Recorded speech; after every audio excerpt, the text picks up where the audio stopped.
अरे कहाँ चले गए आरएसएस के लोग, बजरंग दल के लोग, विश्व हिंदू परिषद के लोग और तमाम तरह की जो वाहिनी बना रखी है, तमाम तरह के जो संगठन बना रखे हैं, रक्षक दल बना रखे हैं, ये लोग कहाँ चले गए हैं? आखिर कहाँ गायब हो गए हैं? क्या आप लोग सिर्फ और सिर्फ सत्ता की चाटुकारिता करने के लिए ही हो, सत्ता की मलाई खाने के लिए ही हो? मानवता के प्रति आपकी कोई जिम्मेदारी नहीं है? जो शंकराचार्य हैं, अनिरुद्धाचार्य जैसे लोग हैं, धीरेन्द्र शास्त्री जैसे लोग हैं, राम रहीम जैसे लोगों के जो मठ हैं, तो ये मठ के दरवाजे क्यों बंद हैं? कि जो मठ हैं, डेरे हैं, इन्होंने अपने दरवाजे बंद कर रखे हैं। और वहीं दूसरी तरफ जो नू मेवात के लोग हैं, जिनको आप लोग बदनाम करते हो, जिनको गोदी मीडिया पाकिस्तानी खालिस्तानी देशद्रोही बताने का काम करता है, आतंकवादी बताने का काम करता है, मिनी पाकिस्तान बोलता है, इन लोगों ने सबसे पहले राहत सामग्री पहुंचाई, सबसे पहले ये लोग मदद के लिए पहुंचे। और गुरुद्वारे तो हमेशा से ही, वो तो हम लोग जानते हैं, गुरुद्वारों ने तो हमेशा दिल बड़ा करके रखा है, चाहे कोई भी धर्म हो, चाहे कोई भी समाज रहा हो,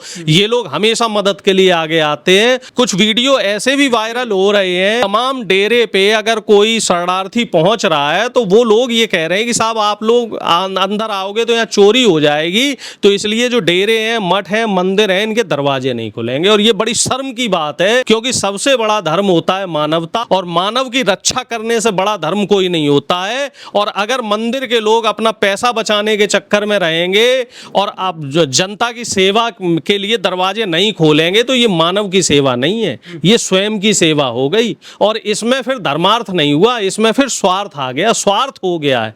हमारे धर्म के लोग, मेरे लिए बड़ी शर्म की बात है, क्योंकि मैं भी उस धर्म से आता हूं। 2 घंटे में तैयार होने वाले लोग, 1 घंटे में जो तैयार होने वाले लोग हैं, आरएसएस जो दुनिया में अपने आप को सबसे बड़ा संगठन बोलता है, लाडले से बहुत इस बार उसके 10 आदमी नहीं कहीं दिखाई दे रहे हैं। मोदी जी ने लाडले से काफी प्रशंसा करी है आरएसएस की, इस बार कहाँ गायब हैं? और ये प्रशंसा किस लिए की गई है? क्योंकि दोनों लोगों को सत्ता में रहना है। 75 साल वाला एक पेज फंस रहा है मोदी जी का, तो उससे बचने के लिए इन्होंने आरएसएस की प्रशंसा करी है। और भीतर खाने तो ये भी खबरें आ रही हैं कि आरएसएस और बीजेपी के बीच में कुछ रसाकसी चल रही है, और शायद यही वजह है कि ये लोग अपनी कुर्सी बचाने में लगे हैं। देश की किसी को चिंता नहीं है, पंजाब की चिंता नहीं है, पंजाबियत की चिंता नहीं है, इंसानियत की चिंता नहीं है। ये लोग सत्ता की मलाई खा रहे हैं और नशे में डूबे हुए हैं। और जिस तरीके से जो पंजाब के लोगों ने पंजाबियत को बचा के रखा है, वो अपने आप में एक बहुत बड़ी मिसाल है। लेकिन सबसे ज्यादा शर्म की बात है कि सरकार का और मेरे धर्म के जो धर्मगुरु हैं, इन लोगों का रवैया बहुत नकारात्मक और बहुत सुस्त और बहुत ही ज्यादा, बिल्कुल एक तरीके से कहते हैं मानवता रहित है। मानवीय संवेदनाओं को इन लोगों ने तार तार कर दिया है। प्रधानमंत्री मोदी जहां एक तरफ चुनाव आता है तो पंजाब में पगड़ी पहन के लंगर में सेवा देने पहुंच जाते हैं, लेकिन अभी प्रधानमंत्री विलुप्त है। प्रधानमंत्री को चिंता है कि उनको मां की गाली क्यों दी गई, और वो बिहार पहुंच रहे हैं लेकिन पंजाब नहीं पहुंच पा रहे हैं। पंजाब दिल्ली से पास में है, क्योंकि वहां अभी इनका कोई इवेंट मैनेजमेंट नहीं हो रहा, वहां अभी चुनाव नहीं हो रहा। आरएसएस, बजरंग दल, विश्व हिंदू परिषद और हिंदू युवा वाहिनी, दुर्गा वाहिनी, भीम सेना, भीम आर्मी, ये जो बहुत सारे संगठन हैं, इनमें लाखों लोग इनमें शामिल हैं। जब कोई आपस में विवाद होता है तो तलवार लेकर के ये सड़क पर आ जाते हैं धर्म बचाने के लिए, लेकिन जब पंजाब डूब रहा है तो उसे बचाने के लिए क्यों सामने नहीं आए लोग? ये आपस में विवाद नहीं, जब मुसलमानों से के खिलाफ हिंसा करनी है, धार्मिक उन्माद फैलाना है, जब हिंदू मुस्लिम करना है, जब धार्मिक उन्माद फैला के समाज में गंदगी फैलानी है, तब ये धर्म नहीं बचाते। ये लोग धर्म को शर्मसार करते हैं। जब भी कोई धार्मिक अनुष्ठान होता है तो उसमें रंग में भंग डालने के लिए ऐसे संगठन आ जाते हैं। लेकिन अब जब मानवीय सेवा की बात है, देखो इसमें केंद्र सरकार की साफ तौर से लापरवाही देखने में आ रही है। इतना संजीदा मामला है, और हर साल बाढ़ आती है, बारिश का मौसम होता है। पिछली साल भी हम लोगों ने देखा था कि जहां दिल्ली बाढ़ में डूब गया था, और हिमाचल में भी बहुत तगड़ी त्रासदी आई, उत्तराखंड में आई। तो सरकार को पहले से ही जो इंतजामात है वो रखने चाहिए थे। और पंजाब में जब इतनी भयंकर और विकट स्थिति हो चुकी है, इसके बावजूद केंद्र सरकार का जो रवैया है वो बहुत ही गैर जिम्मेदाराना रवैया है। और साथ में राज्य सरकार भी, चूंकि पंजाब तो पूर्ण राज्य है, तो राज्य सरकार भी कुछ देर से जागी। कुछ आपको नहीं लग रहा कुछ देर से जागी है? बादल फट रहा है तो उसमें केंद्र सरकार क्या करेगी? विदेशों में इस तरह की ट्रेजेडी क्यों नहीं होती है? क्योंकि विदेशों में उनका जो रेस्क्यू मैनेजमेंट है वो उसी हिसाब से बनाया जाता है। जहाँ बादल फटने की आशंका होती है, जहाँ पे बाढ़ आने की आशंका होती है, नदियाँ बनाई जाती हैं, बांध बनाए जाते हैं, और जो बाढ़ से ग्रसित क्षेत्र होते हैं, जो संभावित क्षेत्र होते हैं, तो वहाँ आसपास आबादी को बसने नहीं दिया जाता है। लेकिन हमारे यहाँ इस तरह की व्यवस्थाओं को ना तो जिले लेवल के अधिकारी देखते हैं, ना प्रदेश लेवल के अधिकारी देखते हैं, और नेता और मिनिस्टर खासतौर से जो बीजेपी के हैं वो आंखें मूंद के पड़े हुए हैं। सब लोग धर्म के नशे में डूबे हुए हैं। लेकिन जो सरदारी कौम है पूरे देश और दुनिया में लंगर खिलाती है, रोटी बांटती है, खाना बांटती है, आज वही पंजाबी सिख कौम वो दाने दाने को परेशान है, मोहताज है, वो दिक्कत में है, तो क्या फर्ज नहीं बनता पूरे देशवासियों का कि वो उनके लिए जो है पूरे देश के वो रसद लेकर पहुंची जाए? देश के लोग मदद कर रहे हैं, हरियाणा से, दिल्ली से और आसपास के राज्यों से जो आम आदमी है वो मदद कर रहा है।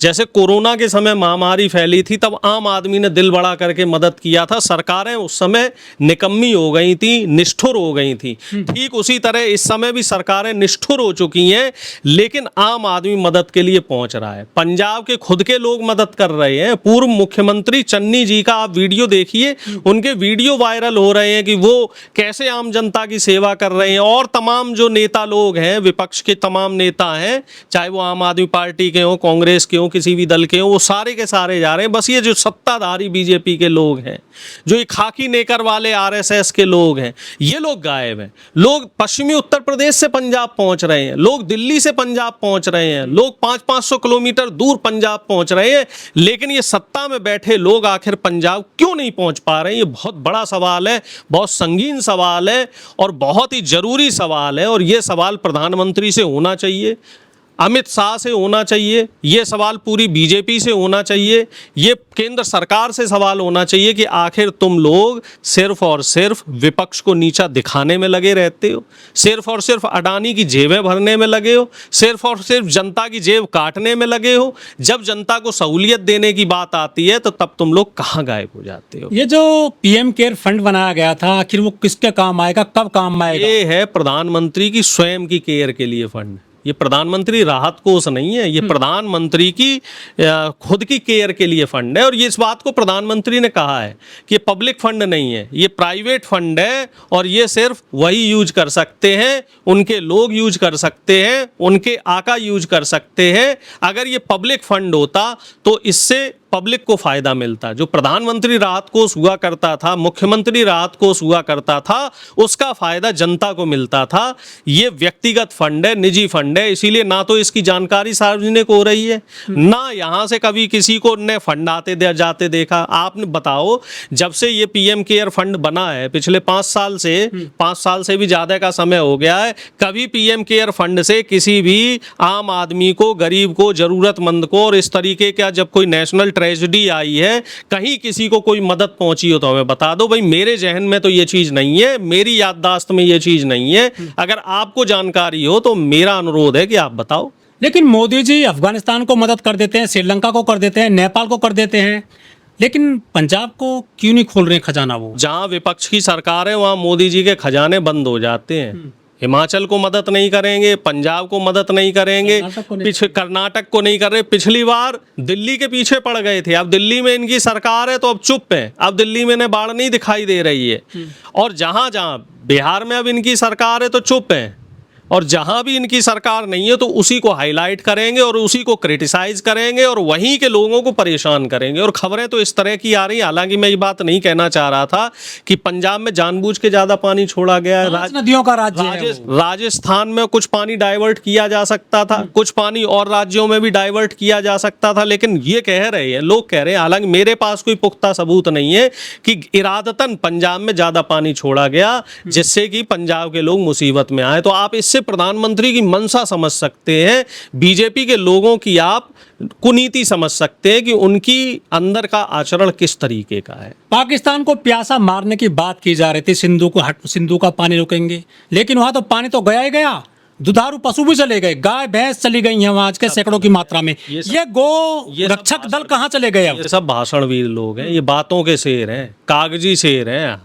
हमारे देश का दुर्भाग्य है कि देश की जनता एक मुगालते में फंस गई, जुमले में फंस गई और झूठबाजी में फंस गई और ऐसे कागजी शेर को प्रधानमंत्री बना दिया जो सिर्फ बातों का वीर है, जो भाषण का वीर है, जो कैमरा जीवी है, जो सिर्फ फोटो खिंचवाना जानता है, जनता के दुख दर्द को नहीं समझता। इसके अंदर मानवता नहीं है क्योंकि अपना परिवार नहीं है। इस बात को तो हम आप लोगों को मानना पड़ेगा। जो व्यक्ति परिवार के बीच में नहीं रहता, जिसके खुद के बच्चे नहीं होते, हालांकि मुझे ये बात नहीं कहनी चाहिए, लेकिन दर्द है, पंजाब को लेके दर्द है, तो वो बातें अपने आप निकल रही हैं।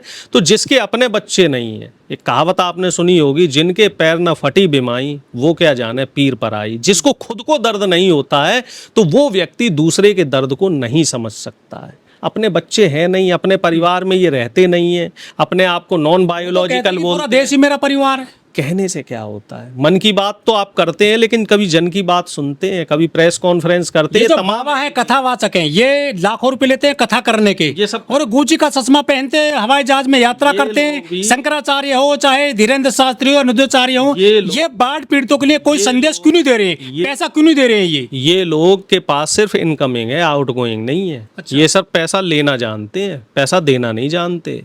अब इनकी कारगुजारियां जनता के सामने आ रही हैं और मैं जनता से कहना भी चाह रहा हूं कि ये जो इतने ढोंगी बाबा है ना, इन सब के नाम नोट कर लो।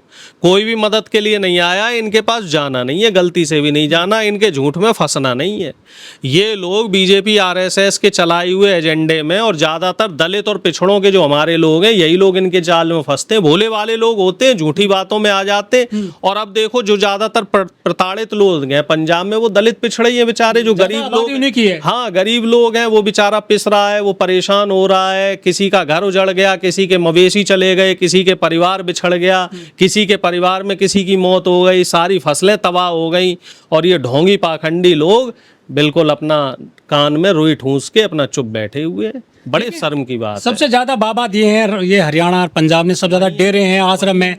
ये तो दिल खोल कर सकते हैं, मदद कर तो सकते, लेकिन नीयत नहीं है। नीयत और नीति अगर स्पष्ट होती, साफ होती, तो पंजाब में इतनी परेशानी नहीं आती। तुरंत राहत सामग्री पहुंचाई जाती, तुरंत वहां के लोगों को अगर जरूरत का सामान पहुंचा दिया जाता, सुरक्षा प्रबंध अगर तुरंत वे डेरे के लोग कर देते, तो शायद इतनी बड़ी त्रासदी नहीं आती। और सरकार भी अगर जल्द संज्ञान ले लेती तो शायद पंजाब में इतना बड़ा नुकसान नहीं होता। लेकिन दुख की बात है, बड़े कष्ट की बात है और बड़ी शर्म की बात है कि हमारे धर्म के जो धर्मगुरु हैं, कथाकथित धर्मगुरु हैं, जो ढोंगी हैं, पाखंडी हैं, इन लोगों ने पंजाब के लोगों को निराश किया है, पंजाब के लोगों के साथ धोखा किया है।